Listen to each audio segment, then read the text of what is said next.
No, no, no, my dear chap. Sink. Sink. S-I-N-K. Sink. No, no, no, not stink.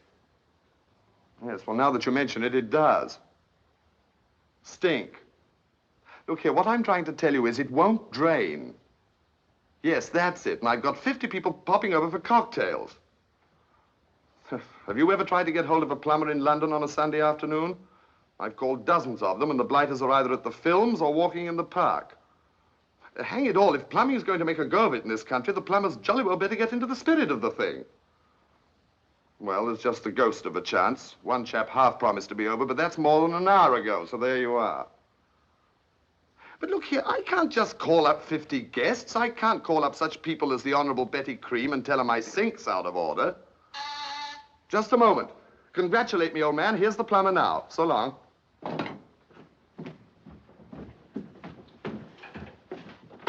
Come in, come in. Oh, excuse me. Hello? Yes? Yes, he just came this moment. Goodbye. Never been so happy to see anybody in my life. Right this way. Rotten of me to spoil your Sunday, but it's sink or swim, you know. Wait till you see the mess. Relieve the drain, relieve the strain. Bit of a poet, eh? Well, there it is. Frightful stench, isn't it? Just too awful for words. Yes, but it looks interesting. Very. What? Is there anything more arresting than a sink out of order? I beg your pardon? An everyday, ordinary, commonplace painter's sink. And yet, an analog of human frustration. Believe me, I know a lot about sinks. Yes, naturally, I'm sure you do, but we haven't much time. You see, I'm giving a party. And you're expecting your guests in a minute? Right. And you want your sink fixed? Right. Then what you need is a plumber. Right. But I thought that you... Oh, no, unfortunately. I'm afraid there has been a misunderstanding. You see, I came here to see an old friend of mine, Professor Lee. Professor Lee? Oh, well, he's in Scotland. You see, I sublet the flat. Now I am in a fix. Well, what about me? I'm in a fix, too. But what am I going to do? It's 4:30. You see, I wanted to see Professor Lee because... 50 guests, including such people as the Honorable Betty Cream, and she doesn't go everywhere, you know. You're the most selfish man I've ever seen. What? You don't even know me, and already you're not interested in me. Why don't you ask me why I want to see Professor Lee? All you're thinking about is the Honorable Betty Cream. Why don't you ask me about my landlady? Is she humane, or does she want the rent? Do you know, or do you care? No. Have you even said a fig for Betty Cream, my dear sir? Is there anything I can do for you? Well, is there? Oh, thank heaven. I've misjudged you. My name is Adam Belinsky. Hilary Ames. I'm tired, my dear Ames. It's too bad Lee isn't here. By the way, do you know him? Not very well, no. Oh, magnificent fellow. He would have said, is there anything wrong, Belinsky? And of course I would have said, no, nothing. But he would not have believed me. He would have insisted on my taking a nap. Insisted, I assure you. He had the most charming way of forcing 20 pounds on one. Made you feel you were doing him a favor. Remarkable fellow. Obviously, well, I'm not precisely in the habit of forcing things on people, but if I can be of any service. My dear Ames, this is kind of you. Not at all. Do have a nap. Oh, excuse me, Mr. Belinsky. This must be the plumber. Good afternoon. Good afternoon. Well, shall we have a go at it? I beg your pardon? I'm Uncle Arne's niece. Mr. Porritt, that is. I'm sorry. There must be some mistake. Mistake? Aren't you? Of course you're Mr. Ames. I could smell you a mile off. You're the gentleman who phoned. I have a wild idea that this has something to do with plumbing. Oh, you mean Porritt the plumber? Yes, of course, of course. Come in, won't you? Well, where is he? At the cemetery, clipping out Nellie's grass. Pardon? He never gets through till sunset. But when you talked about your troubles, you sounded so stopped up that I thought I'd have a fling at it myself. But look here, are you a plumber? Oh, no. But I've been around pipes and sewers and taps and things ever since I came to live with Uncle Arne. And, of course, I've watched him work. He's a good plumber. But if you ask me, much too conservative. Conservative? Though he votes labor. But when it comes to pipes, he takes the long road. Fiddles and faddles. Turns a nut, gets a drop here and a drip there, when one good bang might turn the trick in a jiffy.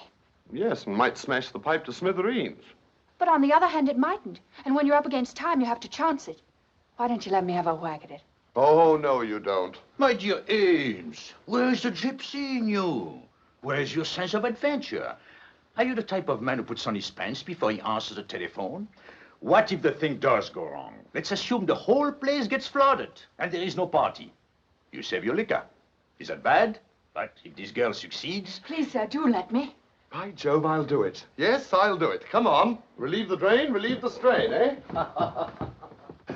Well, there it is.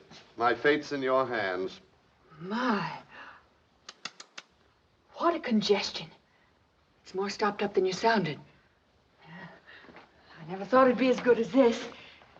I can't thank you enough, Mr. Ames. Well, not at all. You know, I'm having a party. Yes, I know, but I'm not at all certain I can stay. We'll see.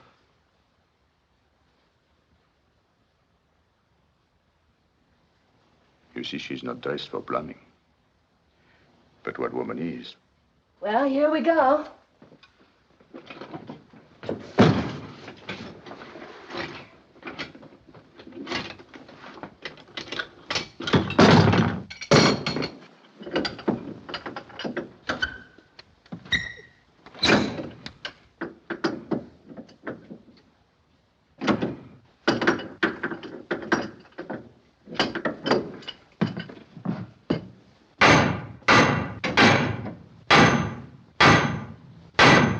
Have you ever had tea at the Ritz? Tea at the Ritz? I have, last Saturday. I was lying in bed sucking oranges to tone up the system, you know. And all at once I said to myself, Cluny Brown, you've got a pound note in your stocking. Why don't you have tea at the Ritz? So I did.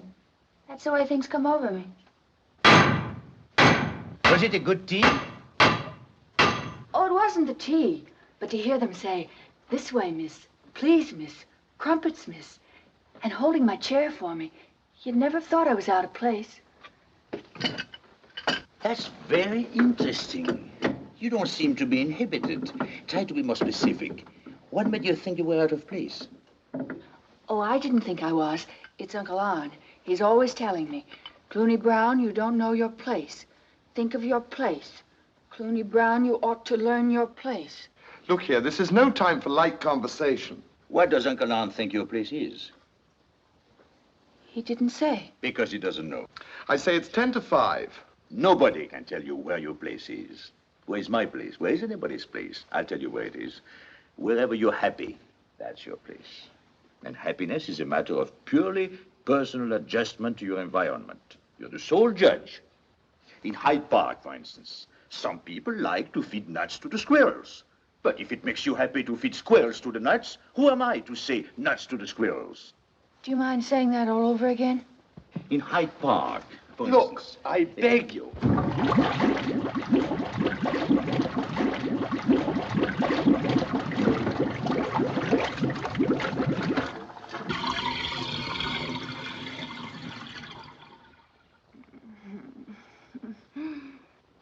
Oh, what a wonderful day this has been for me.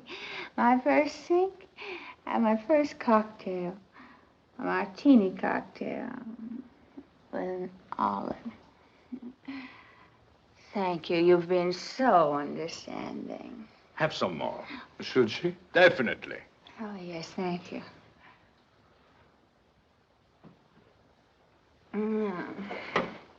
I feel lovely.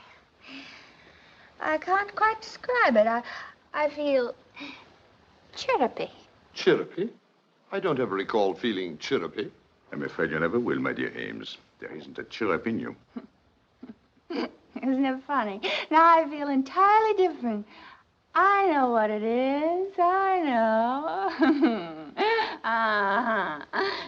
It's coming over me.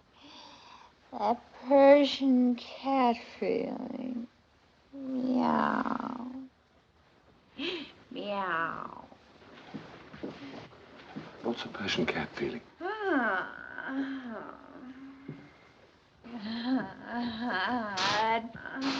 I'm sorry, but it's getting late. It's never too late for a cat. You're lying there in bed reading that wonderful travelogue in the Daily Mail and wanting to go places and wondering if you ever will. And all of a sudden, you're a cat and you start to climb. And you leap out of the window into the fog. And suddenly the fog lifts. And it isn't London, it's Baghdad. Next week I'll be in Cairo. Oh, it's so wonderful to be a cat and read the Daily Mail. Look, I implore you. Good heavens, there they are now. Please.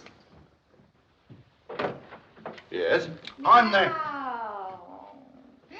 Oh, I feel so wonderful. So free. Cluny Brown, what are you doing here? Uncle Arn. What does this mean? What are you doing on that there couch? I've been plumbing, Uncle Arn. Just plumbing. Cluny Brown, has something happened I ought to know about? I don't think so. Lucky I found the address wrote down, or I might never have looked you in the face again. I assure you, Uncle Arn. Name's Porritt. Mr. Porritt. Liquor, too. Giving strong drink to a young girl, that beats all. I've half a mind. You haven't met Mr. Ames, the host. I've no wish to meet the individual. Oh, but Uncle Arn, these gentlemen have been so nice to me. There you go again, taking advantage of it. You don't know your place. Get your things here. You never will know your place. But Uncle Arn, what is my place? What's anybody's place? What's your place? If you want to feed nuts to the squirrels, who am I to say, do you? That settles it. You're going into service, you are. You're going to be a domestic in a decent home. Come along. Oh, by the way, I haven't paid you yet. Will this do? You can't buy me off with your £50 note. Come, Cluny Brown. Thank you, gentlemen, for everything. A British subject calling a symbol of the empire filthy. Permit me. Filthy? I differ with him emphatically, Ames. When the lower classes start throwing away pound notes, the upper classes better look out. I dare say. Perhaps you wonder who I am, or maybe you don't care. But I spend a great part of my time on the fringes of Mayfair. I'm never asked to parties, but I go to them just the same. And I'm known to everybody. Why do people go to cocktail parties? Because people give cocktails. Why do people give them? Because people go to them. It's a vicious circle, like perpetual motion. Oh, it's depressing. Parties and people laughing with Europe on the brink. Yes, Hitler and Vienna and Prague, and people go around having fun. Oh, I'm so tired of hearing Hitler and Mussolini and... Betty, I'm surprised. You talk like a superficial girl who thinks of nothing but a pink and white complexion. You seem to like it, until Hitler came between us. Well, I still do. Oh, intensely, Betty. But you must realize we're on the verge of a war. Well, then stop talking and do something about it. I have. I've written a letter to the Times. Well, then there's nothing to worry about.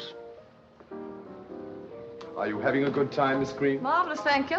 Oh, Miss Cream, you know, when I first saw you, I said to Archie, there's Miss Betty Cream. And then I said, no, that can't be Miss Betty Cream. But after all, there's only one Betty Cream, isn't there? Everyone makes such an absurd fuss over her. She's simply unbearable. She's got the worst manners of any girl I know. She's cold, conceited, and callous. 2 martinis, please. Yes. Have you, asked her to marry you lately? Day before yesterday. What'd she say? She said no, as usual. She doesn't stop to think. She hasn't any brains. If she turned me down once, I don't think I could ever ask her again. I don't think she ever will get married. Perhaps she doesn't want to. What else can she do? What's going to become of her? She's no talent. She has beauty. Well, beauty doesn't mean much. It helps. Perhaps. If you ask me, I feel sorry for the girl. I think she'll go on and on having a good time and wind up as one of those haggish females who get up charity balls. What a pity. But I've made up my mind. I shall ask her once or twice more, and I shall wash my hands of her. Cheers. Cheers.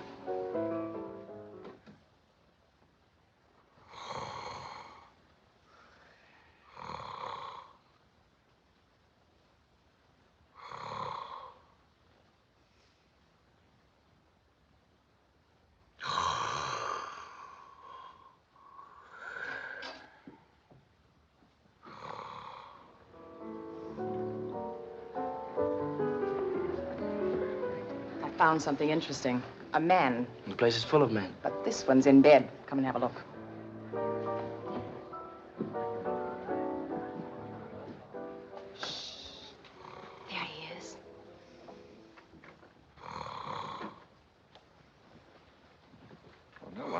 bed. He's squiffed. Good heavens. What's the matter? What is it?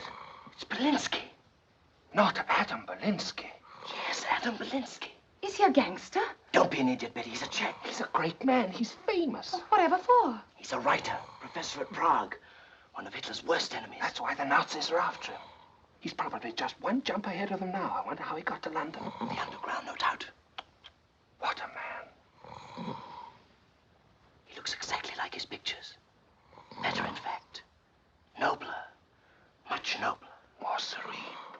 And he snores. What difference does it make? He's a great liberal. For that matter, I snore myself. So do I. Well, I don't, and I'm as liberal as either of you.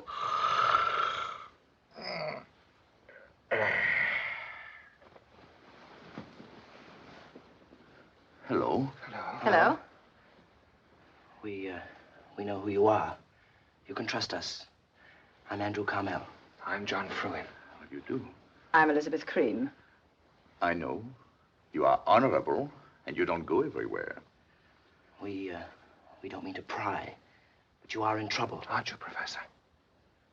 Well, yes, as a matter of fact. Unless a miracle happens, I'm a man without a home. Oh, that beast, that terrible beast Hitler. I wonder if I've made myself clear. Perfectly. But the time for talk is past.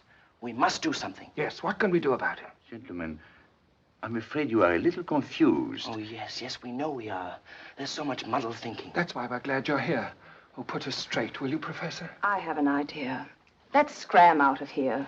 A step in the right direction. All right. But it must be somewhere safe. After all, the professor is our responsibility. Definitely. Have you any suggestions, sir?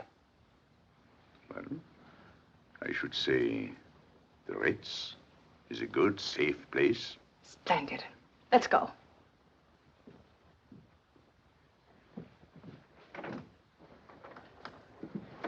It takes a lot of nerve for a man in his position to show himself at the Ritz.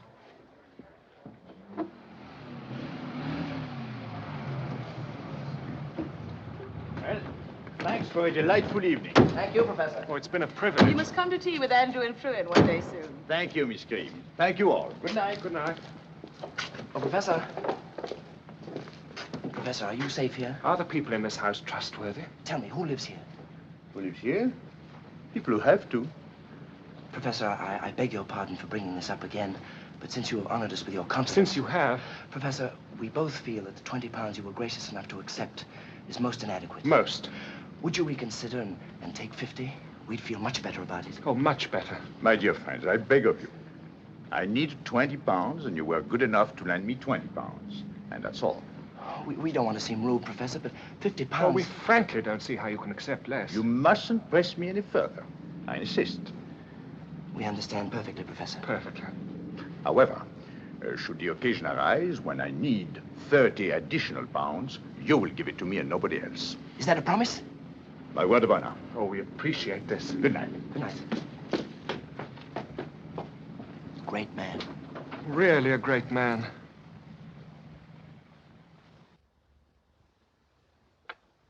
Uncle Ard, you won't have me tomorrow. No, I won't. Uncle Ard, who's going to mend your socks? Sister Addie, Who's going to answer the telephone? I'll manage it myself when I'm here and let it ring when I ain't. Now everything's settled, lass. Who are you going to talk to when you've got something on your mind? I'll just let it stay there. You won't like that, Uncle Hahn. You're a man who likes to express himself. Oh, Uncle Hahn, why do I have to go? It's better. You're very lucky. An untrained girl like you getting took on as a parlor maid in a nice house in the country. If I don't like it, can I come back? Not if you just don't like it. Well, what if I hate it? It's not your place to wait, Cluny Brown. What if I don't get enough to eat? They'll feed you. What if they feed me scraps? Starve me down to the bone till I look like a skeleton. Then can I come back, Uncle Hahn? That's all in your head, lass. What if they knock me about? They won't. But what if they do? Well, then send me a line. But be sure they do. Here.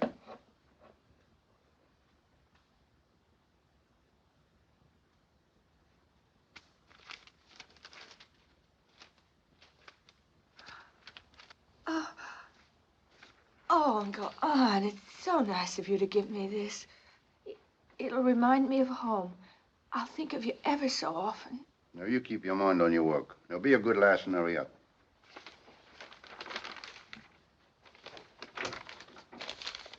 Uncle Art. Aye? Do you know why girls leave home? Girls leave home because they're thrown out.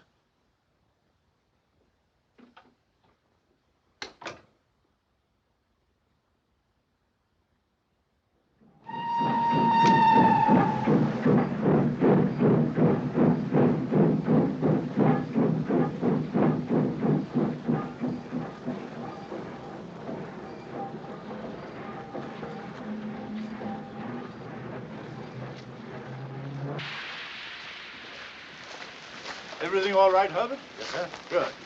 By Jove, I've never seen Roddy behave so well on a journey. Thanks to you. As a rule, he's a jolly nuisance. Oh, he's lovely. Very good of you to take care of him. Thank you for letting me. He's done me so much good. That's what I like about dogs. They make you feel so much better about yourself. Goodbye, Roddy. I'm awfully glad I met you. By Jove, he doesn't want to leave you. And I don't blame him either. I do wish I could see him again sometime. Well, why not? Me too, for that matter. I'm not a bad old dog myself. Oh, thank you. I'd like that. Do you hear that, Roddy? It isn't goodbye after all. By the way, where are you going? I'm going to Friars Carmel Manor. By Jove, is that where you're going? Neighbors of mine. Henry and Alice are old friends. I don't see Henry's car about anywhere. Let me give you a lift, Miss... Cluny Brown. Oh, of course. Herbert, take Miss Brown's bag, will you? Oh, I don't want to put you to any trouble. Nonsense, it's a pleasure. I'm Colonel Duff Graham. It's wonderful how a dog can bring people together, isn't it? Yes. So it is. I never thought of that.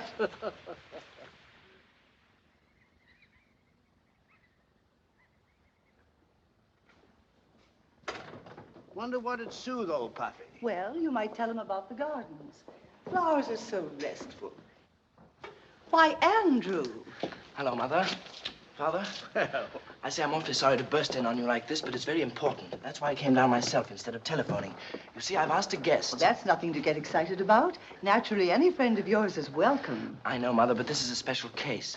I wish I could bring him down myself, but I have to stay in London, so he's coming alone tomorrow night. you mean you're sending the fella down here and you... Oh, I know it's strange, Father, but I told you it's a special case. You see, he's in danger. He won't admit it, but he ought to get out of London at once. Good heavens. What's the fella done? Oh, what hasn't he done? He's fighting for a new and better world. What for? What for? Haven't you heard of the Nazis? Oh, yes, German chaps. Always wanted to see one. Send him down by all means. Father, he isn't a Nazi. He fights the Nazis. He's a Czech. The Nazis are after him. Oh, Father, you're sitting on a volcano. Battleships and tanks won't help you. Believe me, England won't be safe until we produce our own Belinskis. What the devil are Belinskis? What the devil are Belinskis? Oh, I give up. What are Belinskis? Now, don't go all to pieces, Andrew. If England must produce Belinskis, why, we will produce Belinskis. Britain has never failed. Now, have your tea, dear. Mother, Belinsky is the man's name. Professor Adam Belinsky. Oh, I see. Of course, we'd be glad to make his weekend as pleasant as possible. Mother, this isn't a matter of a pleasant weekend. It's a matter of life and death. I don't know how long he's going to stay. It may be a week, it may be a year, it may be permanently. Permanently a total stranger? Isn't that stretching it a bit? But, Father, he's given up everything. He hasn't any money. You mean the beggar's broke? Oh, you can't call a man broke just because he hasn't any money. Mother, I'm sure you understand. I'm depending on you to be very kind to him. Of course, dear. Now, let's have tea. I'm sorry I can't stay. I've got to get back to London to meet. But you just got here. I wouldn't rush off like this if it weren't most urgent. Thanks so much, darling. Andrew, it isn't Betty Cream, is it? Of course not. Now remember your promise, Mother. And I'll see you as soon as I possibly can. Goodbye. Goodbye, Father. Goodbye. I shouldn't be at all unhappy if it were Betty. Nice girl, sits the horse well. Why doesn't he marry and have done with it?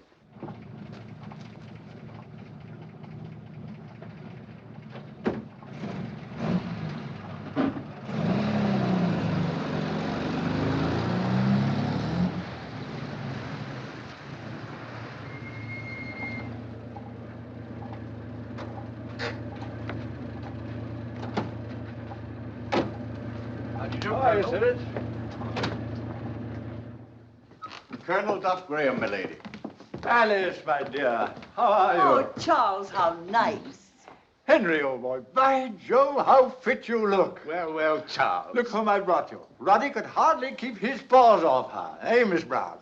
And I don't blame him either. How do you do, Miss Brown? How do you do? Well, well, this is a pleasure. Passed the new vicar on the drive over. How's he getting on? Splendid, splendid. Sits a horse well. Good. It reminds me, I've just got time for a ride before dinner. Aren't you staying for tea? No, thank you, Alice. I must be toddling along. Spoiling for a sharp canter out to London. Now, Miss Brown, don't stay away too long. I shall be waiting for you. I want to see a bit of her too, you know. And so does Roddy, eh? Cheerio. Thank you for everything. Oh, no. Pleasure, pleasure.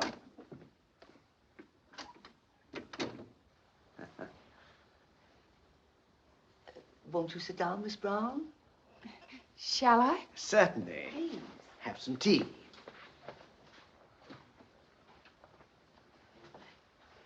This is very kind of you. Milk or lemon, Miss Brown? It really doesn't matter. Then shall we say lemon? Well, I usually take milk, but I'll try lemon. Milk by all means. Sugar? Oh, I don't think so. Are you quite sure? Well, if you don't mind, 4, please. Try a crumpet. Oh, thank you. Thank you.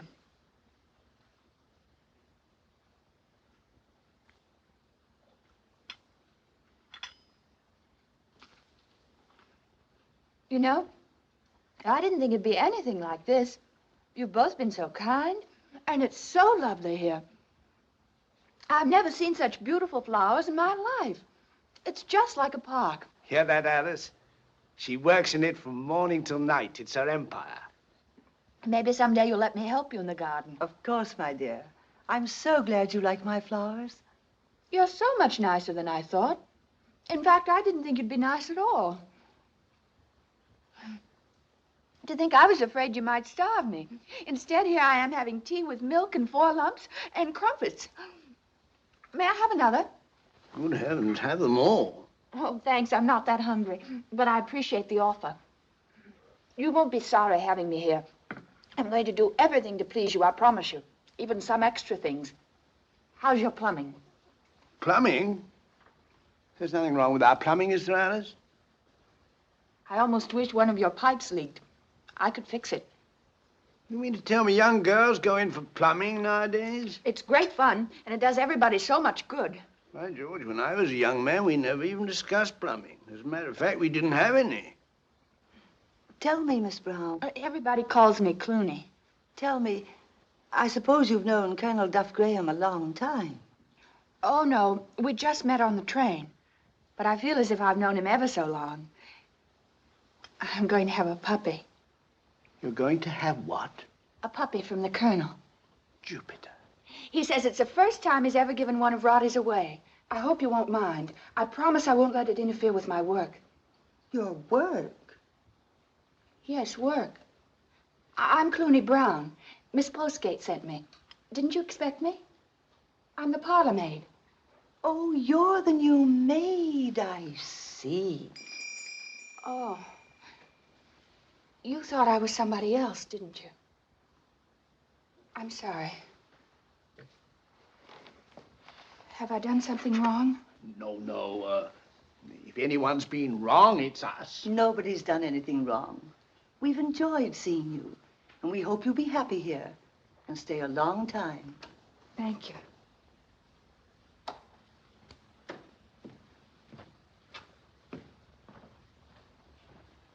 Cyril, this is Cluny Brown, the new maid. Now sit down, my dear, and finish your tea. Sit down, my dear. And when you've finished, Cyril will take you to Mrs. Maley, the housekeeper. Very good, milady. Well, Alice, I'd better get at that letter.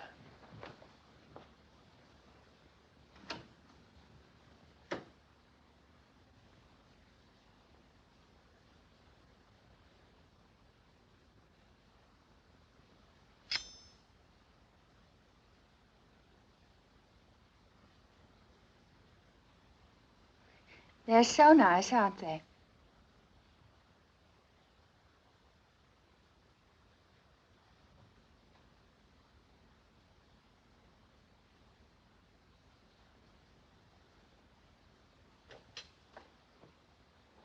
I'm finished. Follow me, Brown. Brown? Everybody calls me Cluny. You'll be called Brown here. Maybe she got onto the wrong train, Mrs. Maylie. Maybe she ran off with an handsome stranger. That will be enough, Weller. Things like that have happened before and might happen again. Mrs. Brown, Mrs. Maylie. Mrs. Maylie, the housekeeper. Where have you been, Brown? Having tea with Sir Henry and her ladyship. What? It seems... Well, it wasn't my fault, really. Mr. Siddle will give me the necessary information later, if you'll be so kind. With pleasure, Mrs. Maylie. Thank you, Mr. Not Siddle. at all. Now then, take off your hat, please. I'm afraid you'll have to do something about your hair. Should I leave, Mrs. Maylie? Please don't, Mr. Siddle. I'd appreciate your opinion in the matter. Then may I say I agree with you completely, Mrs. Maylie? I knew you would, Mr. Siddle. Your appearance is part of your work. Precisely. I understand this is your first place? Yes. I see. We must begin at the beginning. You say ma'am to me and sir to Mr. Siddle. And her ladyship to her ladyship. You will perhaps never see her ladyship or Sir Henry. But if by chance you should find yourself in the same room with them, you will not be in the room. You will see and not see. You will hear and not hear. And should her ladyship happen to address you, which I very much doubt, but if she should, you will answer yes, milady, or no, milady, depending on the circumstances. However, these things will come to you more easily when you've put on your uniform. I couldn't have stated it better myself, Mrs. Maylie. Thank you, Mr. Siddle. And now, Brown, Weller will show you to your room. But before you go, if I haven't made myself quite clear... Oh, you've made yourself quite clear. I understand perfectly. For instance, if I feel like... What was it the gentleman said? Oh, yes. If I feel like feeding squirrels to the nuts, this isn't the place for it.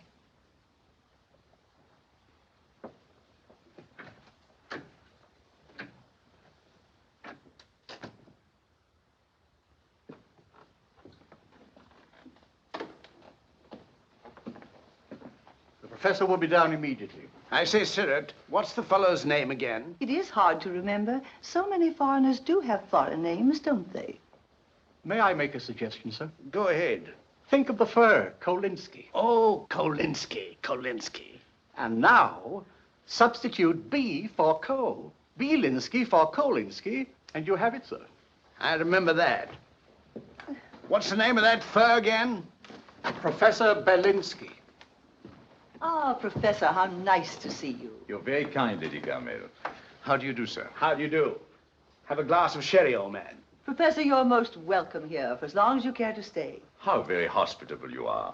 But I don't feel I should accept before you know more about me. Andrew has told us all about you. And about this Nazi business. You don't have to worry with Constable Birkins around. Great man for warding things off, Birkins. Oh, I have the utmost confidence in Constable Birkins. But after all, the Nazis are across the channel. However, what worries me is right here with us. I have no dinner jacket. Dinner is served, milady. Sir Henry, I couldn't bear to face you in a lounge suit across the dinner table. Well, wore a lounge suit myself once at dinner. In Naples. Went slumming, didn't want to shock the natives. Oh, shall we go in? Andrew will lend you a dinner jacket, Professor. He has two. It doesn't matter tonight, but as a favor, if... Oh, it's not really important. But you see, my husband likes me to dress for dinner.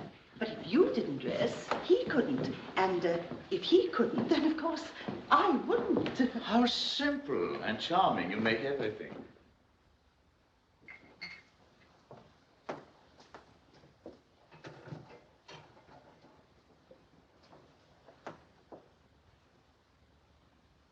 May I say something? Oh, please. Go ahead, Belinsky. This royal throne of kings, this sceptred isle, this other Eden, demi-paradise, this land of such dear souls, this dear, dear land, this blessed plot, this earth, this realm, this England. To Shakespeare.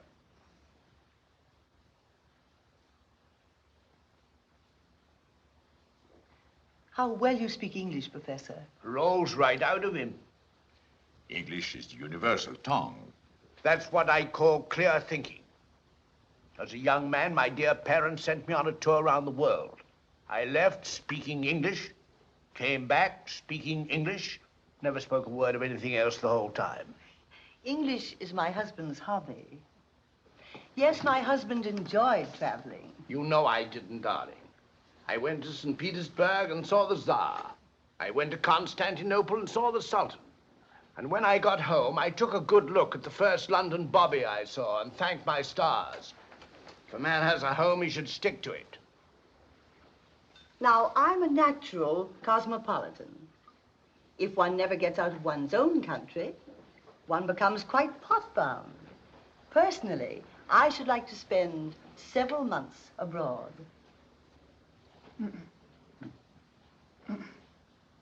What? Don't take that piece, sir. This one on the right. Much better. What? It hasn't so much fat. It's browner and bigger. You won't regret it, sir.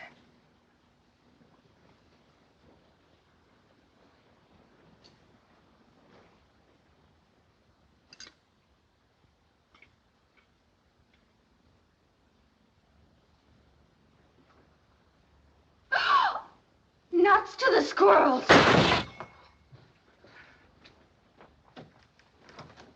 I'm very sorry, milady. Outrageous, preposterous, strikes me speechless. A maid choosing my mutton for me. She will be dismissed immediately, sir. Oh, one moment, Sir Henry. You took the piece she suggested. May I ask you why? Because the other piece had a blob of fat on it. And this one is browner, leaner, and bigger.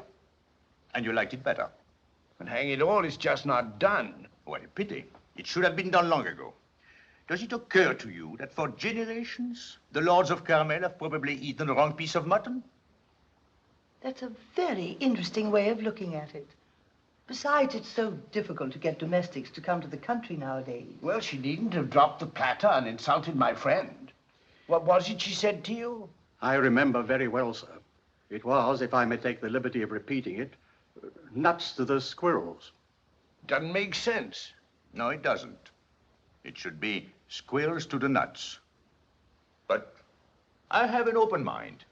And if someone says to me, nuts to the squirrels, I accept it. You may be inclined to say that to me yourself someday when you know me better. And I'm not so sure that you will include the squirrels. That's much too deep for me, Belinsky. If I may say so, milady, the sooner the young woman is dismissed, the better. Oh, please, Monsieur Siret. I know that in the policies of the kitchen, the balance of power rests with you. I also know that as a guardian of English customs and traditions, this young woman has offended your sensibilities. But permit me to quote someone to whom everything English was also dear.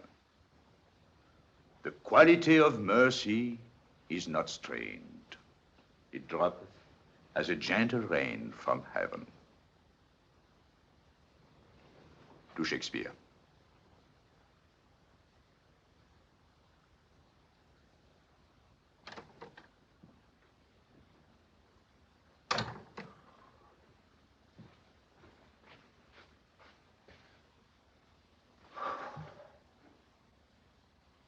I've never seen my husband so stimulated. Well, he's a very stimulating man himself. Yes, he is. I hope you'll be comfortable. Sirt will valet you. Dear Lady Carmel, I have so little to offer a valet. Well, would you mind letting Sirt? So as not to hurt his feelings. Very well. I have two suits. This and Ando's dinner jacket. They're both at Siret's disposal. Thank you. I hope you sleep well, Professor. Oh, by the way, there's a nightingale under your window. Oh, you should not have gone to so much trouble. Good night, Professor. Good night, Lady Carmel. Dear Uncle Han, I served my first dinner tonight. Mutton. Oh, Uncle Han.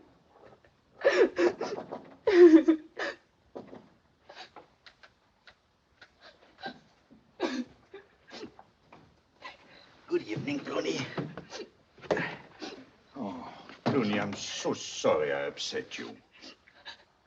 How do you do, Mr. Belinsky? For heaven's sake, how did you get here? To Friars Carmel, of all places. Tell me what happened. It's all Uncle Arn. You remember my uncle, don't you? Yes. Oh, but what's the use? Here I am in a uniform. Oh, Mr. Belinsky. Oh, now, Cluny. Look at me, I'm here, too. And I haven't even got an uncle. And, after all, you are at least a maid. I'm only a guest. And I will have to wear a uniform, too. A dinner jacket. But I don't want to be a maid all my life. I'll go on and on, dropping platters, putting hot water bottles into cold beds, and having Wednesday afternoon off in the village where the cinema opens only at night. What about me, Cluny? I'm a city man. I love crowds and traffic and lights, smoke in my lungs. What have I got? A big-mouthed nightingale right under my window. Oh, it's so good to talk to someone who's out of place, too. Yes, Cluny. Talk to me at any time. Open your heart to me. Ditto. Oh, Mr. Belinsky.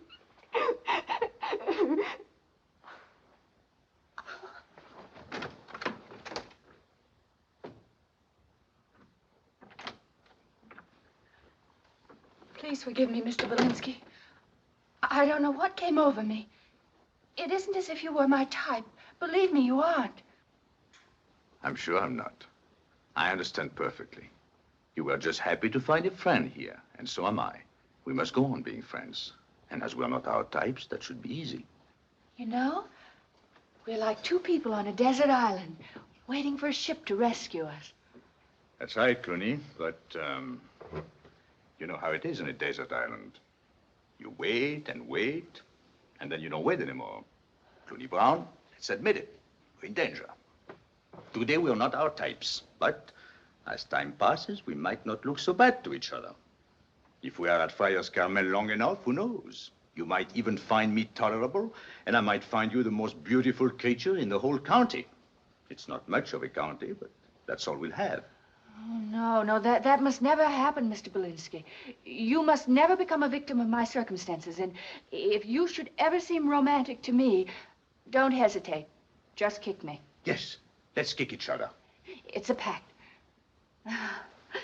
I feel so safe. Good. Well, I think I better go now. Why don't you use the stairs? Excellent idea. I can't thank you enough. Oh, I feel so much better. Have a good night's sleep, Cluny. I think I will. How lucky that we met in that flat. I wish I were back there right now. I wish I could roll up my sleeves and roll down my stockings and unloosen the joint. Bang, bang, bang. Well, I think I'll go to my room now and let the nightingale bang me to sleep. Good night, Cluny. Good night.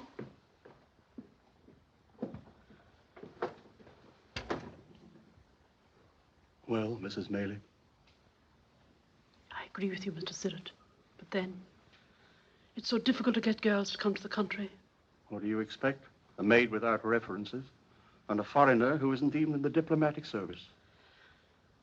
I hesitated to tell you, but now I believe I should. This foreign gentleman rose at dinner and addressed me directly. Oh, no. Yes, Mrs. Maley. Sir Henry and Lady Carmel's guest spoke to me as an equal. Good night, Mr. Siddott. Good night, Mrs. Maley.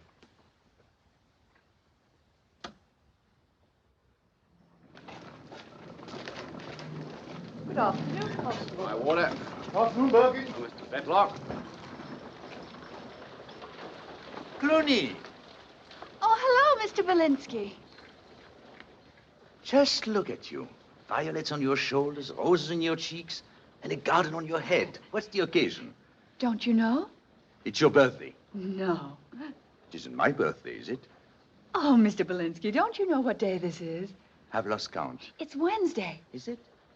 Oh, Mr. Belinsky, it's my day off, from 3 to 7. Oh, of course. Perfect. No wonder I've always loved Wednesdays. From 3 to 7. 4 hours, all to ourselves. 240 minutes. And if you think of it in seconds, I'll cancel all my engagements. In fact, I'll ignore them. Cluny, the village is ours. Oh, it's awfully sweet of you, Mr. Belinsky, but I think I should tell you. Something has happened. What? You know Mrs. Maley suffers from rheumatism. You haven't caught it, have you? Oh, no. But you see, if Mrs. Maley hadn't sent me to the chemist shop for Pear Tree's liniment, I might never have met Mr. Wilson, the chemist. That's the way things happen. Think of it. Mrs. Maley's swollen knee might change my whole life. Oh, is it as bad as that, Cluny? Well, I don't know. What would you think if a gentleman invited you to tea and to meet his mother, too? I won't go. But I've already accepted, and I'm certain I did the right thing. I'm sure you did. You know, Mr. Wilson's the only chemist around here for miles and miles. Oh, it's so exciting to meet a man who's surrounded by hundreds of bottles, and every one of them life or death. Mr. Wilson hinted when we get better acquainted, he might let me watch him make up a prescription. But this is confidential. Your secret will be buried with me. Well, Cluny, it looks as if your ship had come in. The glass of beer I was going to offer you seems awfully flat beside all those bottles and phials filled with magic. Well, have a good time, my dear. Thank you. Goodbye, Mr. Belinsky. Goodbye, Cluny.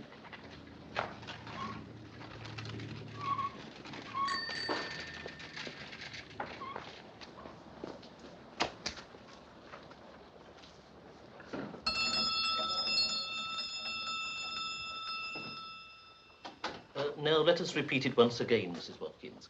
Tilt Master Richard's head back and squeeze one drop of the astringent into each nostril 3 times a day. Miss Brown? You're sure his nose will stop running, Mr. Wilson? Mrs. Watkins, it may interest you to know that after the use of 1 bottle of my nasal bath, the Marquis of Rockamere, a distinguished speaker, was for the first time clearly understood when he addressed the House of Lords last week. 2 shillings, please. Thank you, Mr. Wilson. Come, Richard.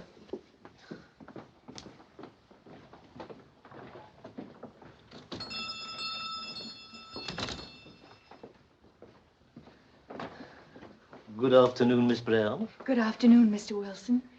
Well, Miss Brown, I could relish a crumpet or 2. And you? Ditto. Then, shall we step into the parlor? Oh, Mr. Wilson, didn't you notice anything? Notice what? The way I look. Well, I remarked about it the last time I saw you. I said you looked intelligent. Oh, no, that's not what I mean. Here, the garden on my head. Well, I don't object to it myself, but my mother might think it a little frivolous. Oh. Well, then I'd better take it off. Oh, thank you. I hope you understand. I do. I should have been satisfied to look intelligent. Then, shall we?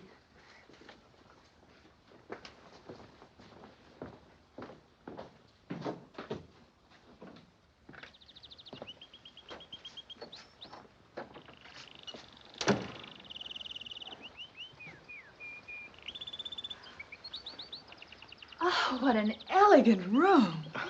Well, it's not Buckingham Palace, but it's Wilson's little castle. You might enjoy looking at this picture, Miss Brown. It's painted by hand. Poor little sheep. It hasn't much future, has it? Just mutton. And where would England be without it? If I was a sheep, I should be proud to serve the Empire. Now, Miss Brown, would you like to know where you are? Yes, I would. Then let us have a glance at the map of our valley. Just look at that. Are they battle flags? Well, not exactly a battle, Miss Brown, but a victory nevertheless. This is where I was born. And this is where we are at this very moment. And this is where I intend to remain for the rest of my life. Here in this very house. Oh, you have everything so perfectly planned. But what if the house burns down? Oh, I've considered that too. It won't. I've taken every precaution. You may have noticed the lightning rod on the roof, Moulton's Imperial Pinpoint, the very best. And if I should ever be blessed with little Wilsons, I should expect Mrs. Wilson to keep matches away from them. That isn't asking too much, is it? Oh, no. I think that's the least Mr. Wilson could expect from Mrs. Wilson. Now I shall call my mother. Oh, however, if in spite of all my provisions a slight blaze should occur, it may reassure you to know that I am chief of the Friars Carmel Volunteer Fire Department. Oh, Mr. Wilson, you aren't. I am. It would be almost worth a fire to see you in action. Thank you, Miss Brown.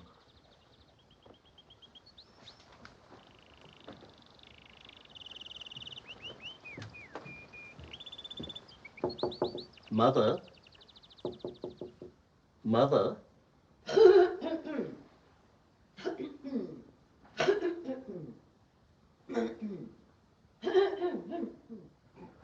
Mother's been resting.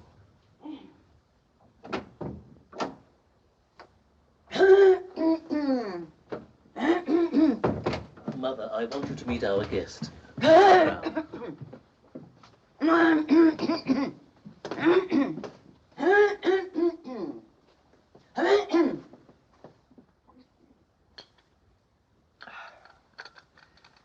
And now, Miss Brown, if you have no objection, I shall play something on the harmonium. Oh, you play the harmonium, too? Is there anything you don't do, Mr. Wilson?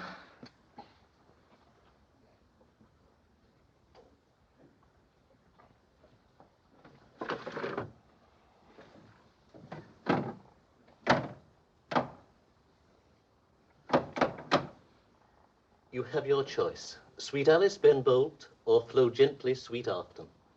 Oh, they're both so beautiful. I wish you'd decide for me, Mr. Wilson. Then shall we say Sweet Alice, and maybe Sweet Afton as an encore? Ready, Miss Brown?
Oh, a client.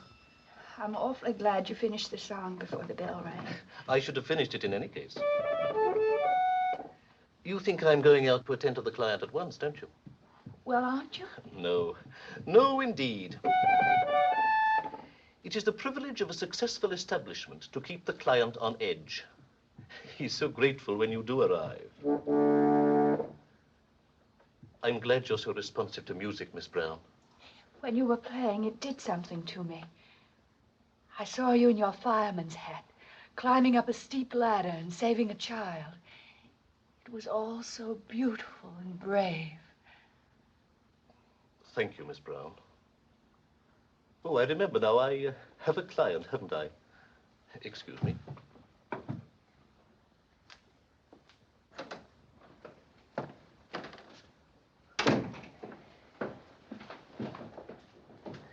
Yes, what can I... Hello? Hello? Outrageous.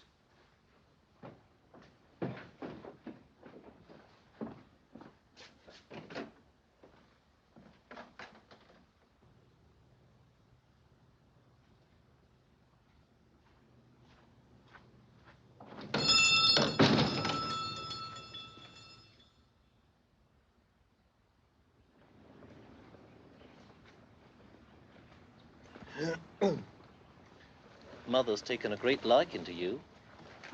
How do you know? She didn't say anything. That's the point. Mother doesn't waste words on flattery. If she speaks, it's to correct faults. Oh, I like your mother, too. Once or twice, I thought she was going to smile at me. She likes to see a young lady who doesn't put stuff on her face. If I may say so, so do I. Well, it wouldn't do me any good.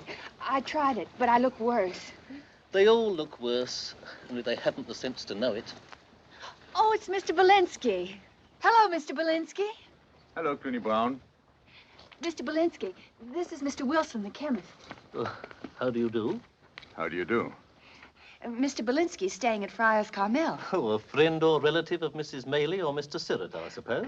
Oh, no, he's a guest of Sir Henry and Lady Carmel. Guest?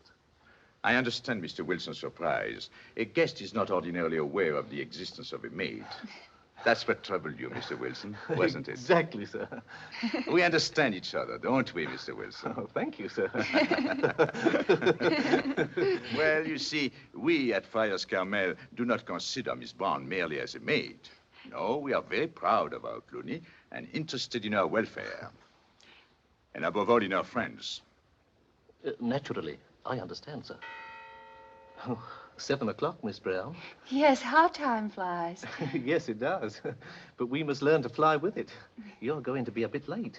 And I certainly don't want to make a bad impression on Mrs. Maley. Well, I'd better lope along. Goodbye, Mr. Wilson. Goodbye, Miss Brown.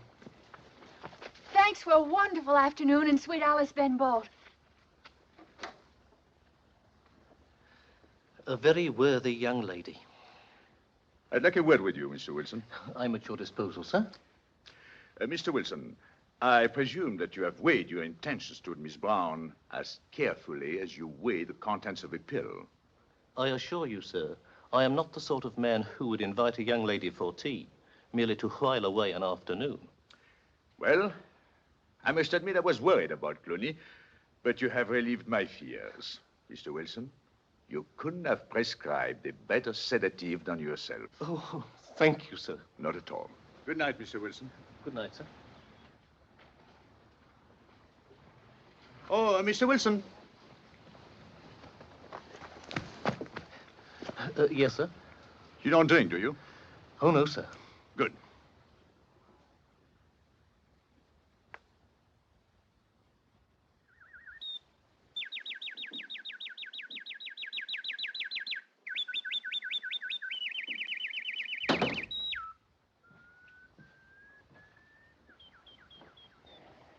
Sit down, Cluny. Now, look here, Cluny. I know we have a pact. Now, let me tell you something about pacts. Pacts are made for 2 reasons. 1, to be kept. 2, to be broken. Now, I don't say let's break our pact. But on the other hand, I'm not suggesting that we keep it. Hello, Cluny. Hello, Mr. Belinsky. I came as soon as I could. Sit down, Cluny. How do you like Mr. Wilson? Do you still think my ship has arrived? Look here, Cluny. Out there is an ocean. And on the ocean is a boat, braving the storm and battling the billows. That's not Mr. Wilson. But in a quiet harbor, there is a freighter. Its engine is turned off. No smoke comes out of its funnel. Nothing could ever budge it. Neither wind nor wave. That's Mr. Wilson. Oh, I'm so glad you like him. Do you know, Mr. Belinsky, when I sat in his parlor and everything cozy and peaceful and so homey, and Mr. Wilson playing the harmonium, I got all choked up. For the first time, I really felt what it must be like to have a place. And then his mother started to snore. You like that? Oh, not just the snoring, but because she was a mother. You see, I'm an orphan, and I've never heard my mother snore. But you're happy now. That's all that matters. Oh, Mr. Belinsky, it's so selfish of me to talk only about myself. But I'm sure someday your ship will come in, too. Don't worry about me. If it doesn't come, I'm a good swimmer. Oh, I almost forgot your hot water bottle. But I'm sure you won't need it on a warm night like this. Yes, I'm afraid I do. I feel a little chilly. It may get colder before the night is over. Thank you, Cluny. Thank you, Mr. Belinsky. Good night. Good night.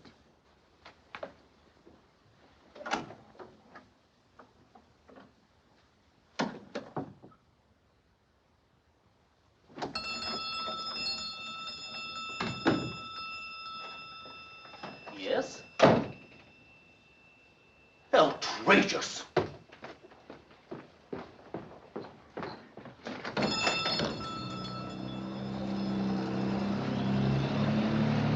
Good morning, sir. Good morning, Wilson.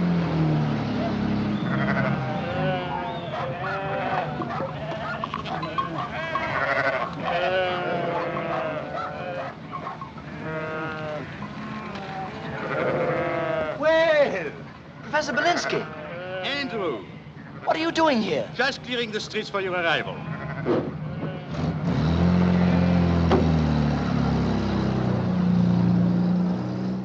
Well, I'm glad to see you, Andrew. How are you? Better now that I'm out of London. How is Betty Cream? I never want to hear that woman's name again. She isn't worth a man's time or energy. No woman is. They're all impossible, harebrained, self-centered, insensitive, idiotic. By George, the first woman that comes near me, well, they better stay away from me if they know what's good for them. And that's my last word. You're right, Andrew. Women are no good. Except as women. By Jove, you've said something, Professor. I must remember that. How are you? I've neglected you shamefully. What's been going on? Have you noticed anything suspicious? Anything that looks like a Nazi? Well, there is one particular cow, a bundle, who gave me a nasty look once or twice. That's Belinsky for you, tossing it over your shoulder like that. But I won't let you. You may not value your life, but I do. I have nothing else on my mind now. I can devote my undivided attention to you from now on. Frankly, Professor, I'm going to be a pest, and someday the world will thank me for it. Andrew, I thank you for it right now. But if you would only listen to me, I've tried to tell you so many times. I'm not in danger. You're not in danger? Well, naturally I am. Oh, that's more like it. But so are all my countrymen. So are all Englishmen. You, your father, the whole world. Yes, of course, but everyone is not Adam Belinsky. You're in special danger. Oh, Andrew, you're so good to me. I wish I were. Of course, I had a bad time of it until I reached England. I'll bet you did. And mind you, I may have a bad time of it again if they ever publish my book here or in America. What's holding it up? The publishers. The cads. So you see, there is a lull as far as danger is concerned. Now, why don't we take advantage of the lull and relax, shall we? No. No, I won't relax. I'm going to write another letter to the Times. Good. No. No, I'll join the RAF. Better. Join the RAF. Rise above the Times. Don't say anything to Mother. No, not a word. Morning, darlings. Hello. Hello. Why, that's Betty Cream. What's she doing here? She came this morning for the weekend. Why didn't you tell me? What do you care? You're through with women. Betty!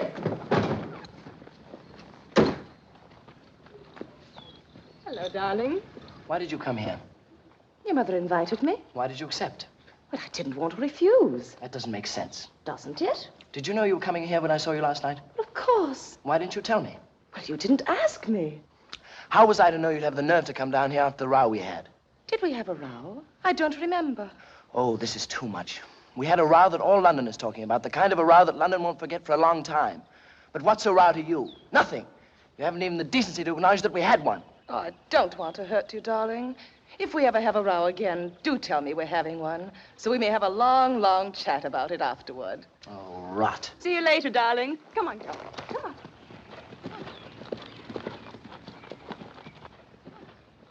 That's letting her have it, old boy. Well, she asked for it. Think of it, one day some man's going to marry her. Decent chap, probably. Poor devil. There's only one thing I can say for her. She sits a horse well. Hang it.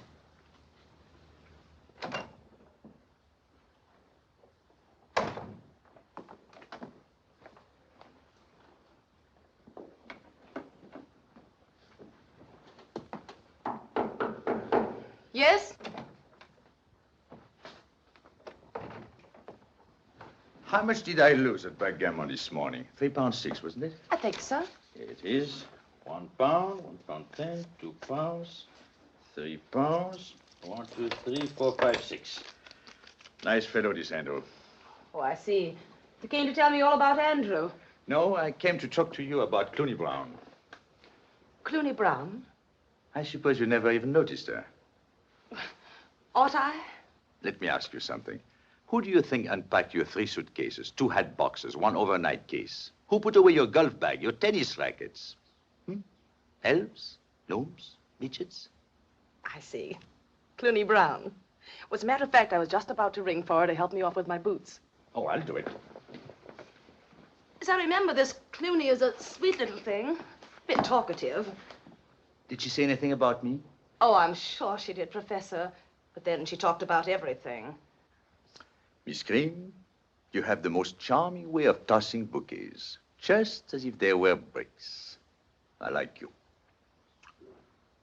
And you do sit a horse well, hang it. Shall we get back to Cluny Brown? Oh, all right. Well, you see, Miss Brown wants the evening off to attend a birthday celebration. How exciting. Now, here's the situation as it stands. Mrs. Mayley and Mr. Siret are willing to excuse her from serving dinner. Well, then everything's settled, isn't it? Not quite. Remember, Miss Brown is also your personal maid. Now, the question arises, Miss Cream. Can you get in and out of your clothes without breaking your neck? That I don't know. Try it, will you? My little lamb, my sweet. And if you should break your pretty little neck, just yell Belinsky. And if you promise not to come, Miss Brown may have the whole night off. Thank you, Miss Cream. A pleasure, Mr. Belinsky. Oh, Cluny, the evening is yours. Oh, Mr. Belinsky, you are our friend. You see, it's not only Mrs. Wilson's birthday, but things have sort of been happening. Why, Cluny? Yes, they have. Mr. Wilson has spoken to his mother about me. Oh, I'm sure she approved of you. Well, anyhow, she didn't say no. Well, that's very encouraging. And then Mr. Wilson asked his aunt, and Mr. Latham, his solicitor, and everybody possibly could ask. Did he ask you? Oh, no, that's just it. You see, he might tonight, or he might not. That's the suspense. Oh, and so romantic, Cluny. Mr. Belinsky, oh, no, I can't tell you. What? Well, you're not keeping secrets from me, are you? Well, all right, then. I had a dream last night. But don't tell Mr. Wilson. Does he forbid you to dream? Forbid? How could... Oh, no. But you see, Mr. Wilson's so sensible. And I don't think he'd object to dreams as long as they were sensible. But I dreamed about you. Cluny, you did? Mm-hmm. You don't know how wonderful you looked in a fez. And how you rode that black Arabian stallion. Whee! You just burned up the sands. And you swooped me up off the desert and sat me right in front of you in the saddle. My, did we sit a horse well. Tell me, Cluny, did I take you to my tent? You were taking me somewhere. But I remembered our pack just in time and kicked myself. And took the kick right out of the dream. Mr. Belinsky, do you wish I'd gone to your tent? No, Cluny. You did the right thing. I have no tent. Not in the desert, nor anywhere. Well, you better run along now. Good luck. Same to you.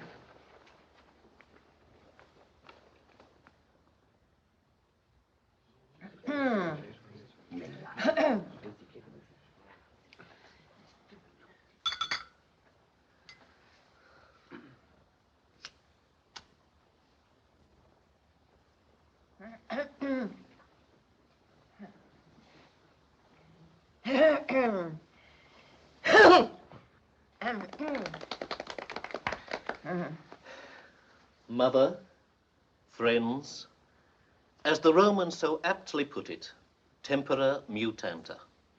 That is to say, times change. 65 years ago, Mother wasn't even here.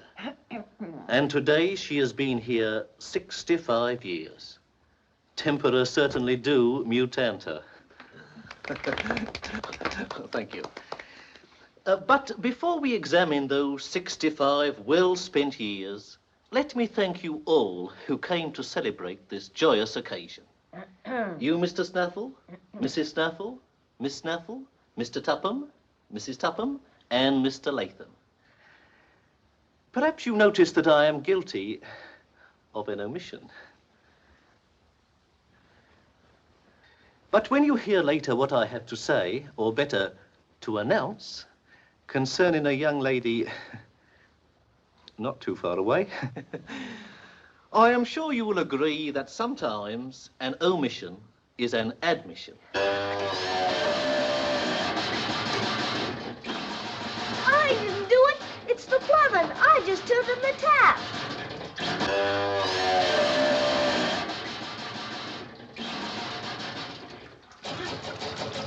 It's the plumbing, Mama. Don't say that. But it was. Sit down and be quiet.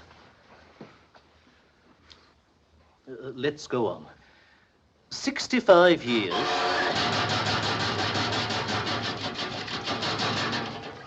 "65 years of useful service." I can fix it. I beg your pardon. Some of you might not know it, but I'm a plumber's niece. Just give me a hammer and a wrench and I'll show you. I'll get it, Miss Cluny. I know where they are. Miss Cluny, I wish you wouldn't. Oh, there's nothing to it. It won't take more than 5 minutes. And then nothing will interrupt your announcement. I might not cook the best tripe and onions in England, but whoever gets me won't have to worry about his plumbing. Here you are, Miss Cluny. It's a joint. A couple of bangs might do it. If not, we'll try something else.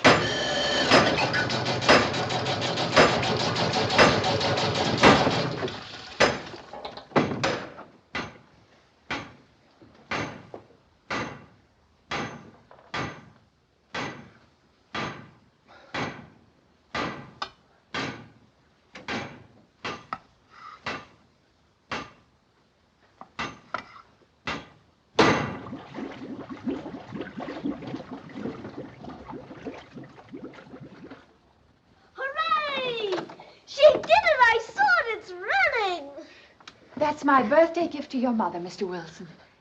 Mrs. Wilson,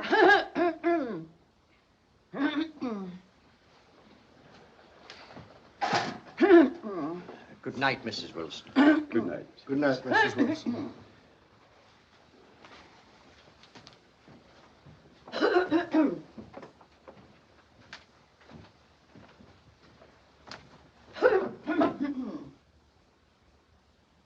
Mother, why?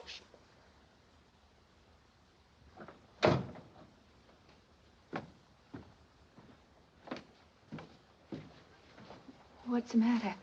Is your mother ill? No. Mother just wanted to be excused. Goodness me, it's getting late. Yes, we really must be going. It's quite late. Thank you very much for a delightful evening. I hope it wasn't too much for your mother, my boy. I hope not. Good night, Mr. Wilson. Good night, Mr. Wilson. Good night, Mr. Wilson. Good night, Mr. Wilson. Good night, Mr. Wilson. Thanks for letting me watch, Cluny. You were a great help. Come on, Ronald.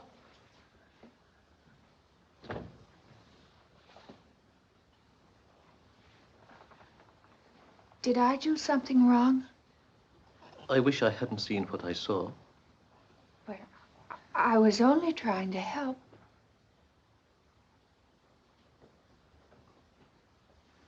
I'd rather not discuss anything till you make yourself presentable.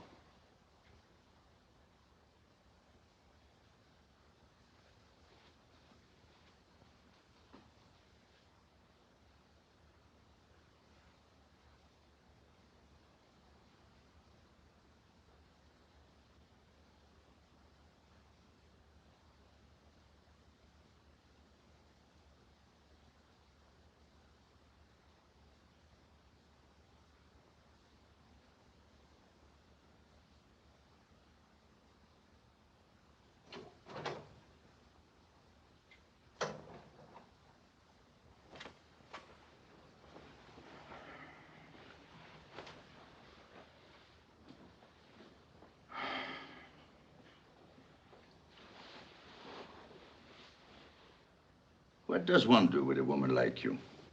One feels like a fool and gets out. In a hurry, Professor. A good beating. That's what I ought to do. Give you a good beating. Sounds very tempting. But unfortunately, I've been brought up to resist temptation. Now, will you take your primitive instincts out of my room? Or shall I scream?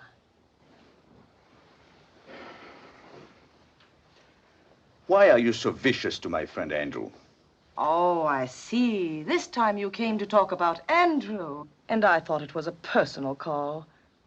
You're sure it isn't, Professor? Miss Cream, you hold no attraction for me whatever. None. Really? That creamy complexion, those blue eyes, those rounded shoulders, those... Well, I assure you, all this means very little to me. How little? Not much. Then why is your hair so carefully combed? And why do you smell like a perfume salesman? Well? It is me, isn't it? I'm afraid it is. I must have smeared a lot of stuff on my hair. I usually don't do that. Now, why did I do it now? I wonder why. You know, that would be an interesting problem for a psychoanalyst. I could have sworn that I came here for no other reason than to speak for a friend. Now, is it possible that when I reached for a brilliantine, way down deep in my subconscious, I was reaching for something else? Betty, I'm beginning to doubt my motives. I wish you'd get out. And I don't mean subconsciously. Well, good night.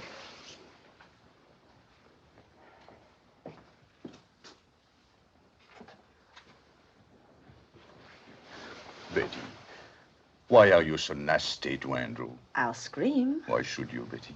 Wake up the whole house, distress everybody. Can't you ever think of anybody but yourself? Doesn't it occur to you that you could make someone else happy?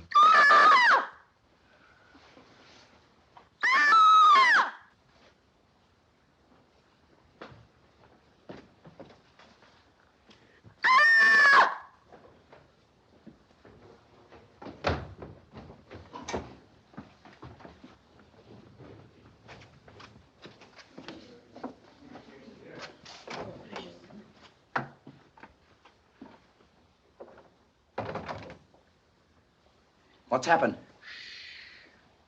Cyril, Maylie, you needn't wait. Good night. Good night, Good night, milady.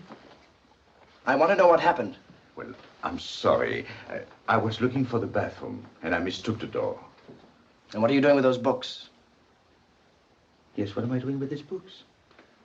You know, that would be an interesting case for a psychoanalyst. I could have sworn I'm so that... sorry, Lady Carmel. I heard my door open and thought it was a burglar, and so I screamed. Yes, that can easily happen in strange houses. Getting the doors mixed. Dear me, what an exciting evening. Good night again, Professor. Good night, Lady Carmel. My profoundest regrets. Good night, Andrew. Andrew, I want you to promise me to go right to bed. Please. Very well, Mother. Good night. May I come in, my dear? Of course, Lady Carmel.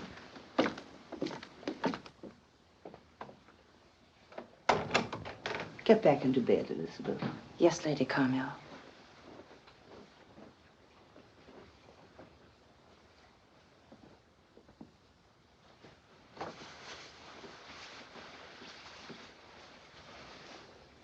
You know, my dear, you ought to get married.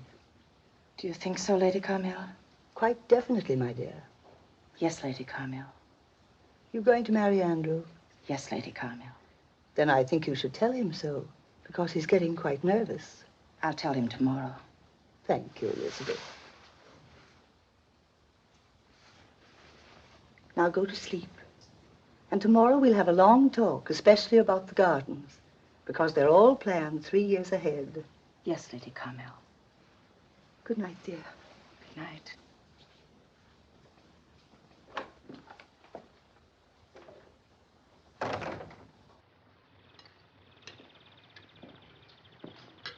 Oh, there you are. I want a word with you, Belinsky.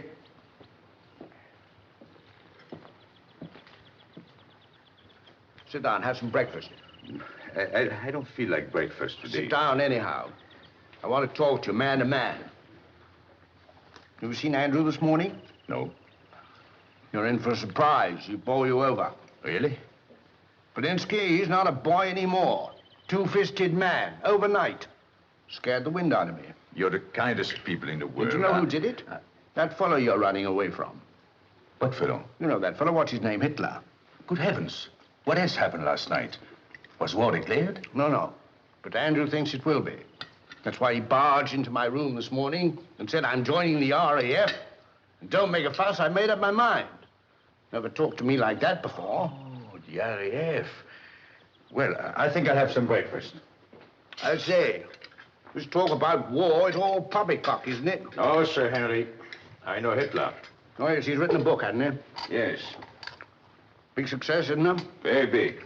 Well, what more does he want? Why doesn't he lie down and keep quiet? Well, if you really want to know, Sir Henry, read the book. Sort of an outdoor book, isn't it? What's it called? Oh, yes. My Camp. Yes. It's a kind of an outdoor book. The old German idea of sport. Not your kind of sport. Sir Henry, there will be war. It's inevitable. Well, then I'm glad Andrew's joining up. We commoners have never shirked our duty. No Englishman has or ever will. We'll see this thing through. We'll show that blighter. It's good to see you angry, Sir Henry. Stay angry, and everything will be all right.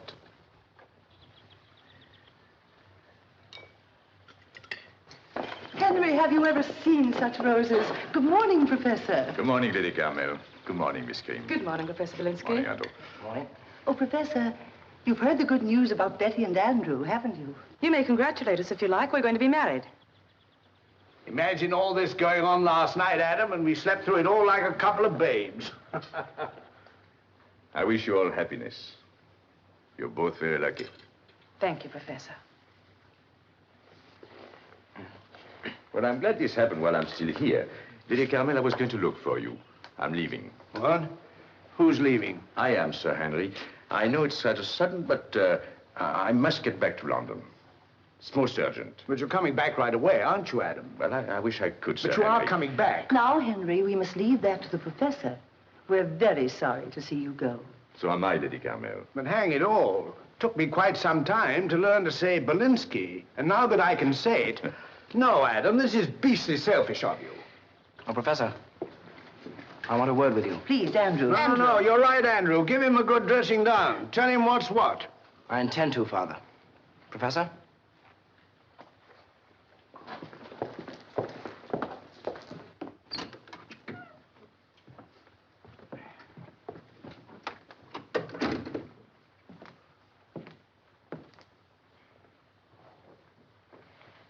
You weren't looking for the bathroom door last night, Professor. You don't believe it, eh? I didn't believe it last night, and I don't believe it now. I don't believe it either. But, Andrew, if I should tell you that I went into Miss Cream's room last night... In a dressing gown? Your dressing gown? That doesn't matter. All right. Forget the dressing gown. I won't. Dressing gown or no dressing gown, if I should tell you that I went into Miss Cream's room last night to talk about you, would you believe that? Would you? No. But I did. Professor. Yes, my friend. Professor, I have great respect for you as a writer, as a philosopher, as a man of principle. Thank you. But I'm going to knock you down. Sorry. So am I. Well, let's get it over with. Sooner the better.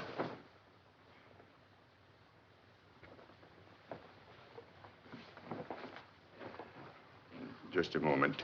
Shouldn't we remove this vase? Oh, yes. It's Mother's favorite. It's very thoughtful of you, Professor. Not at all. You ready? Yes, my friend. All right. Wait a minute. How much do I owe you? I don't know. It doesn't matter. But it does matter. If anything should happen to you, I want to be sure of how much I owe you. Let's see. You lent me 20 pounds in London. Oh, forget it. What kind of a man do you think I am? Forget 20 pounds. And the 4 pounds you lent me yesterday? And the 3 shillings I found in your dinner jacket? Are we going to have this out or aren't we? Indeed we are. But I want you to know that I'm fighting under a handicap. The fact that I have to hit a man who lent me 24 pounds, 3 shillings may slow me up badly. Are you ready? Yes, I'm ready. But I want to be fair. Now, I'm not trying to scare you. But I think you ought to know that I was once the lightweight champion of all Czechoslovakia. And I think you should know I was middleweight champion of all Oxford and Cambridge. Middleweight, eh? Pretty warm, isn't it? Rather.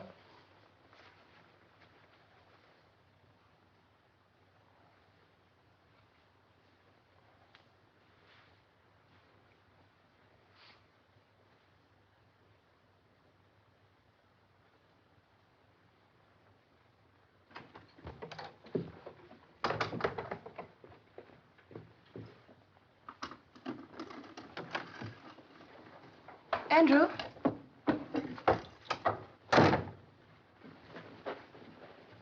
What's the matter? Nothing. What are you hiding? I'm sorry, Betty, but this is something that doesn't concern you. Why, Andrew Carmel, are we starting out with a secret? Is this the kind of marriage we're going to have? Oh, darling, trust me. Please trust me. Darling, if I trust you now, I'll always have to trust you, and I won't. Now, what have you got behind your back? I suppose you think it's rather foolish of me to lend the professor 50 pounds. Foolish? Give him 100 pounds, 200, 300. Oh, now, wait a minute. I'm very fond of the professor, but after all, walking into your room like that... Well, thank heaven he did. If I hadn't screamed last night, we wouldn't be engaged today. You always behave so well, I might have died an old maid. You're so right, Betty. We all behave too well. We never do the wrong thing at the right time. I've said it before, and I'll say it again. What England needs is more Belinskys. I think one is quite enough. Come along, darling.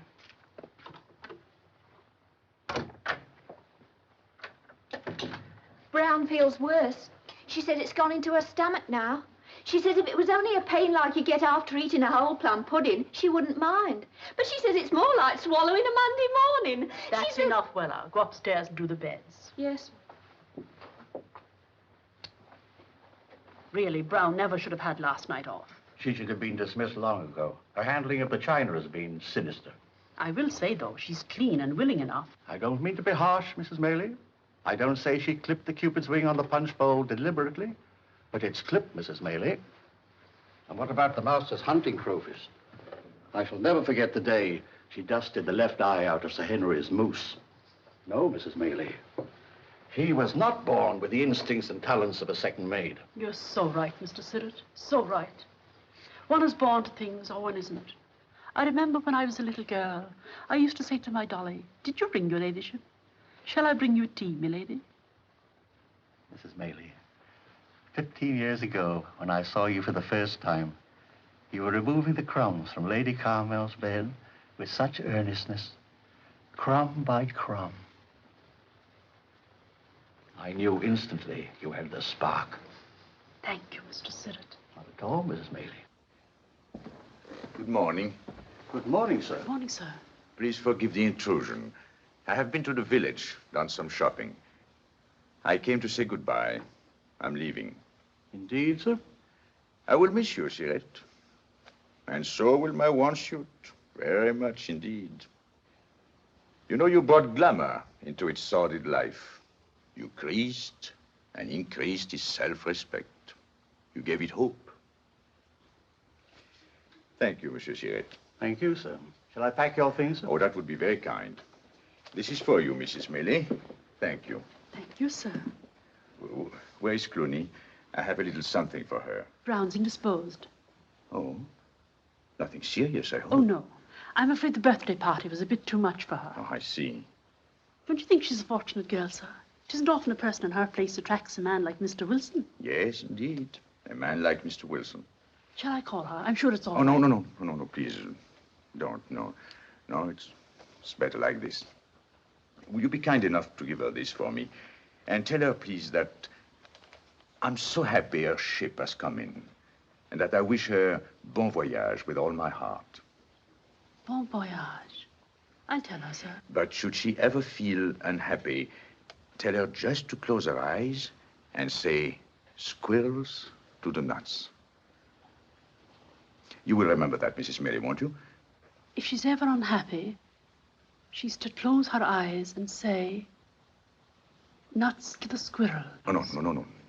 Squirrels to the nuts. Squirrels to the nuts. Very good, sir. Goodbye, Mrs. Maylie. Goodbye, sir. Goodbye, Lady Carmel. Goodbye. Goodbye. Goodbye, Professor. Goodbye, Handel. Goodbye, Professor. Goodbye, sir. Goodbye. Now look here, Adam. We're going to write each other, aren't we? Certainly. None of your puny hello and how are you letters, but something solid, not under 5 pages. Something you can get your teeth into. Definitely, Sir Henry. Oh, Adam, what's your address? Oh, just, Belinsky, London. You might add, General Delivery. They know me there. I'll remember that. Bye.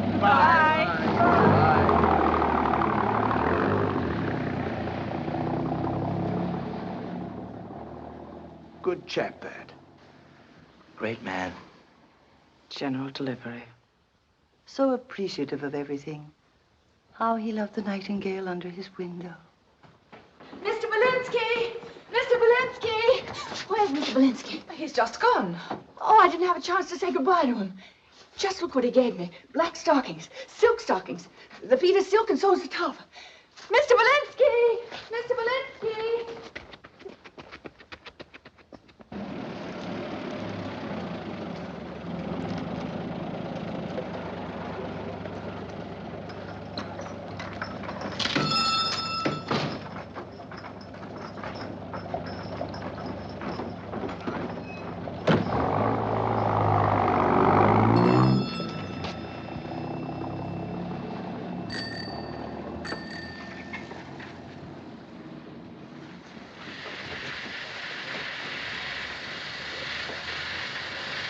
Mr. Belinsky! Mr. Belinsky! Cluny! Oh, Mr. Belinsky, I want to thank you. They're beautiful. Why didn't you say goodbye to me? You know, we might never see each other again. Yes, I know, Cluny. It's kind of awful to think of. Yes, it is awful. But how is Mr. Wilson? Oh, he's better. Was he sick? No, he was upset about his mother. What's the matter with her? She was upset about me. Mr. Belinsky, I disgraced myself last night. Everybody thought so. Mr. Snaffle, Mr. Snaffle, and especially Mr. Latham. What did you do, Cluny? Well, you know what plumbing does to me. Just can't keep my hands off it. And I didn't last night. Oh, I don't blame Mr. Wilson. You know, Mr. Belinsky, men just don't marry plumbers. Mr. Wilson had a long talk with me afterwards. He told me what he thought of me. Some of it was in Latin. He said, with his standing in the community, he cannot afford a wife who is subject to impulses, either to pipes or to himself. That was when he banged on the table. Now, you'd believe everything is over between us, wouldn't you? Well, it isn't. Mr. Wilson is a very generous man. He's going to ask his mother to give me another chance. That's very kind, isn't it? No one could expect more. So if everything turns out all right, I might still be Mrs. Jonathan Wilson. That is, if I don't behave foolishly again. And I won't. I'm certainly going to watch myself. One can't be foolish and have a place in life, can one?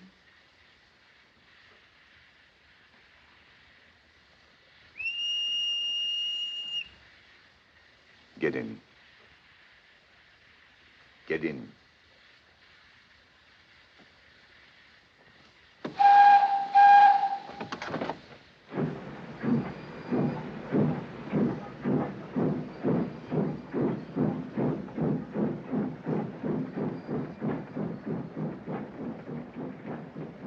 Where are we going, Mr. Belinsky? General Delivery. Are you expecting a letter? Always. That's what's so wonderful about General Delivery. Letters pour into it. Millions of them. Greetings from all over the world. You know, I've passed it many times, and I've never thought of that. You do make one see things. And among all those millions of letters, there might be one for us, Cluny. It might be very disappointing, but it might be good news. It might come from America. Mr. Belinsky, you sound as though you like me. Cluny, if I were rich, I would build you the most beautiful mansion with the most exquisite and complicated plumbing. And right in the middle of the most elegant housewarming party, I would hand you a hammer and say, ladies and gentlemen, Madame Cluny Belinsky is about to put the pipes in their place. Madame Belinsky. That's as good as Mrs. Belinsky, isn't it? Take off that silly cap.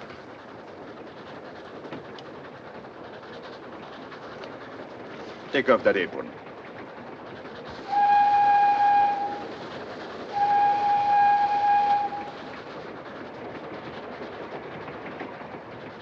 You will never have to serve 3 meals a day again. On the other hand, you might not have 3 meals a day. Sometimes maybe only one. And sometimes maybe only none. I don't care so long as we eat it together, Mr. Belinsky. Just for that, we're going to have 3 meals a day. With hors d'oeuvre and champagne and snacks between. You know what you've done to me? I was going to write a book. Morality versus expediency. With luck, I might have made barely enough money for myself. But now, you know what I'm going to do? I'm going to write a bestseller. A murder mystery. A murder mystery? What's it going to be about? A murder. A man gets murdered. Who's the man? A rich man. Oh, yes, there's no use murdering a poor man. How right you are. You see how well we work together? Who killed him? Who did it? For 365 pages, I will not know myself. But when on page 366 it finally comes out, will I be surprised? And so will millions of others. Cluny, this book will make enough money for both of us. Oh, but, Mr. Belinsky, what if there should be 3 of us? Then I'll write a sequel. But why limit ourselves? I'll write a serial. Oh, Mr. Belinsky, I don't think I'll have much time for plumbing.